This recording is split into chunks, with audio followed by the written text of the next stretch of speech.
Another summer season has come to its conclusion, and now that all the anime have finished airing, we have all the information to determine the best and worst shows. Was Tower of God a better second season than the first? Did Oshinoko Season 2 live up to the hype? Were we surprised or disappointed with something? And maybe were there some hidden gems along the way? There were those of us who started Oshinoko cynically. After all, why would an anime dealing with idols dominate a season? This was proven largely incorrect, and I entered the second season expecting it to stand at the top of summer. Stunning visuals depicting the 2.5D play Tokyo Blade and effectively use imagery to improve the story of the anime. Then there was meaningful character interactions between established ones like Akane and Aqua, as well as new ones like the staff of the play, and plot surprises along with that. With those valuable moments, the main thing I was looking for the second season to deliver on was the promise made in the first season of our main character Ruby playing a driving role in the narrative, which feels like was successfully done in the latter half of this season. I still have a major criticism for the anime that keeps it from entering my top anime list. As I have expressed in the past, I believe stories make promises for many of their elements, and then what unfolds after seeks to resolve or expand upon them. When things like Ruby's role in season 1 and the school setting are abruptly shelved, it's unsatisfying and become criticisms I now have for the show. I can foresee this being a consistent issue, and until proven otherwise, I can't move this into my top anime. Let's wrap this up positively. Oshinoko Season 2 was clearly the best anime of summer, with no show coming close to its level. Easy choice for S tier. I began summer with high hopes for Elusive Samurai to be an anime of quality and substance, so I thought of it as a dark horse. The animation appeared to not be generic and used colors that could strengthen the historical theme. All of these impressions came crashing down like a tree in a forest with no one around. The anime overused exaggeration in its comedic elements, which I in general hate as a style of humor, and felt it only worked for the character Yorishige. Outside of that, the plot felt lacking in direction, with more interest in introducing unremarkable characters only there to do something outrageous. If Elusive Samurai had better utilized Tokiyuki's lack of combat prowess instead of what the anime gave us, it could have lived up to the vision I once had for it. Quality assurance in Another World went under many people's radars with its unappealing synopsis and bland cover art that did little to play to its strengths. If you gave this anime a chance, you'd be surprised at how good it was. The very people employed to play, test, and debug the video game now find themselves trapped in it. How can they escape to the real world? If you believe there is no escape, do you fall prey to the corruption of absolute power in that of the debug stone, or is there another choice? Seeing how the cast adapted to their new reality and what kept them sane, especially when a character would be confronted with a scenario where they might have to use that power, was definitely the highlight of this anime for me. This was a fresh take on Isekai that I enjoyed, so I'll be placing it into B tier. After completing the 10-episode anime Isekai Suicide Squad, I truly wonder who this was meant to appeal to. Was it DC fans that eat whatever slop gets thrown their way, or unsuspecting weebs that eat up whatever isekai trash falls in front of them? Especially if a reputable studio had its sticker of approval on it like it was in the case here with Studio Wit. Whether it was one of these groups or both, I was one of the idiots who fell for the bait. Just like the live action, the anime expects you to care about the cast with next to no effort put into that end, and the premise itself has consistently shown that it fails to get a viewer emotionally invested. I did find some of the perspective used during fights to be pretty cool, and in general the action was solid. I just couldn't help but think of the anime as soulless. Isekai Suicide Squad belongs in C. Alya Sometimes Hides Her Feelings in Russian was the most overrated and overhyped anime of summer. On my anime list, it has a similar score to shows such as My Happy Marriage, Relife, and Blue Spring Ride, which I think of as vastly superior. I don't think this was a bad anime or undeserving of praise, just that people have a delusional opinion of it. Alya and Masayuchi played off each other's personalities well, making for a fun viewing experience carried by their back and forth banter. I appreciate the plot not reusing many of the same tropes or settings we've seen romance or school anime recycle so often. The out of nowhere episode where the cast goes to a beach is the first example that comes to mind. Alya didn't reinvent or offer anything new to the genre though. It's a worse version of teenage romantic comedy snafu. The main selling point to set it apart from other romances was Alya speaking Russian. And as the anime progressed, it became less and less utilized. When you then combine that with the out-of-place fan service that added no substance, Alya sometimes hides her feelings in Russian is just a good story about Alya working to become president, and Masayuchi finding inspiration from her. After all of that, B tier. Ieverything wasn't a bad anime, nor was it a good one. The plot is superficial, with none of the characters outside of Princess Lin having any goals where we might have seen character progression, and every story point is only useful for another fight to see Noor's parry attack. I prefer a character to bring a uniqueness to a story that makes him irreplaceable, or at least that the replacement would be significantly worse, and that is far from the truth with this anime. Noor has no convictions or reasons behind his sword, and is so oblivious to the things happening around him that he's made into a joke at the viewer's expense. If you only pay attention to Ieverything at a surface level, it can be entertaining, and that's why this is landing in C tier.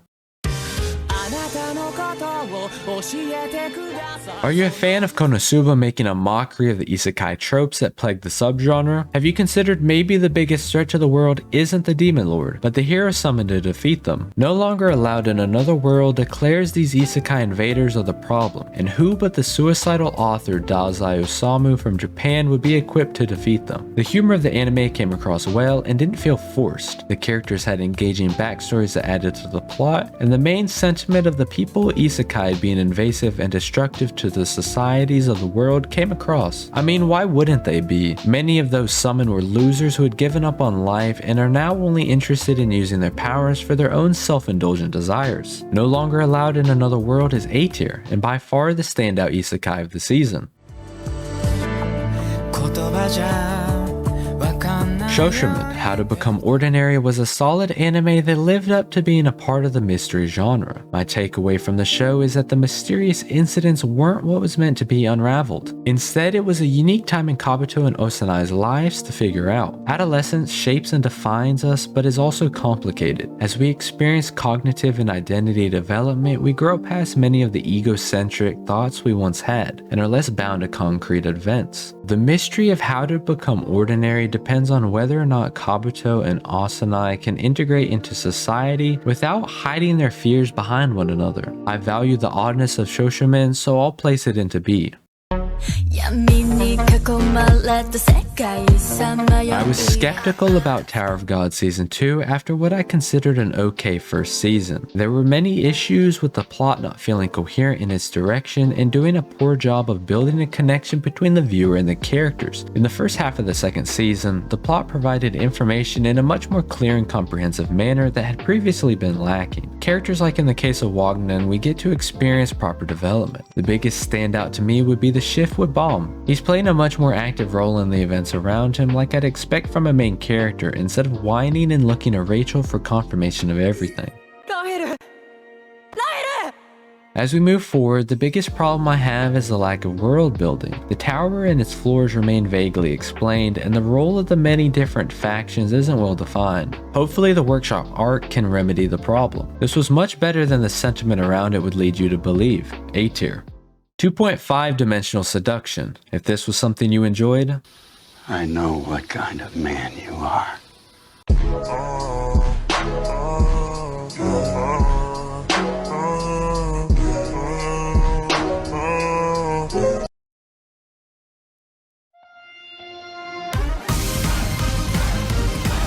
The F's in Failure frame foreshadowed just how bad the animation of this show would surely be, and there was nothing the promising premise it began with could do to drag this lifeless corpse beyond F tier. It's so exhausting to watch these copy and paste isekai season after season, hoping for them to start getting good. X characters viewed as weak by this world, but you won't believe what happens next, cause it's actually the best power ever. Too bad all the people summoned with X character betrayed them. I say every season I'll watch less isekai, but I, like everyone else, seemed to be held hostage to the trash. Failure Frame was the worst anime I watched of summer, and the animation is largely at fault.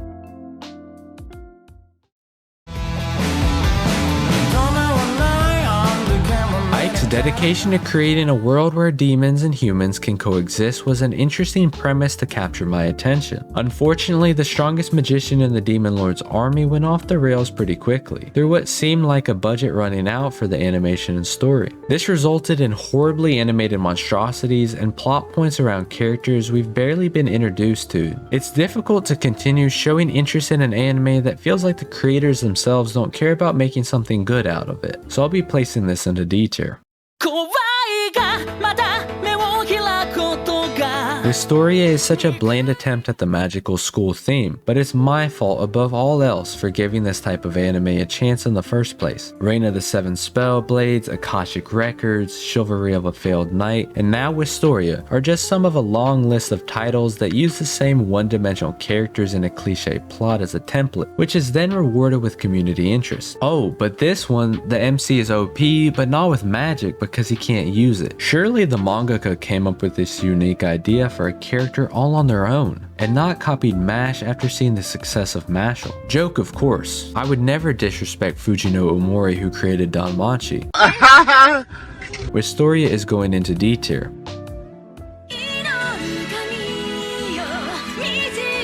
Why Does No One Remember Me is one of those anime that tries to do too much and in the end overwhelms itself with a chaotic plot lacking substance behind it or many of the characters. Why are the races fighting? What is the point of world reincarnation? And why does it work in stages? Why was it being like Rene trapped when the Last Risers try to kill her throughout the show? And who or what are the Last Risers exactly? I've completed the anime with more questions than when I began, and the ones I began with were never answered. Why Does No One Remember Me was a C tier anime that could have been more, and no one will remember it. The Osan newbie adventurer trained to death by the most powerful party becomes invincible. At its best, it plays off the strengths of the Orichalcum Fist to inspire characters into becoming better versions of themselves. Angelica's growth was a high note of the anime since the failures and successes developed her past the arrogant girl we'd seen early on. At its worst, its generic fantasy tropes with strong characters we're indifferent to that overpower weaker ones we don't care about. Osan is a C tier anime.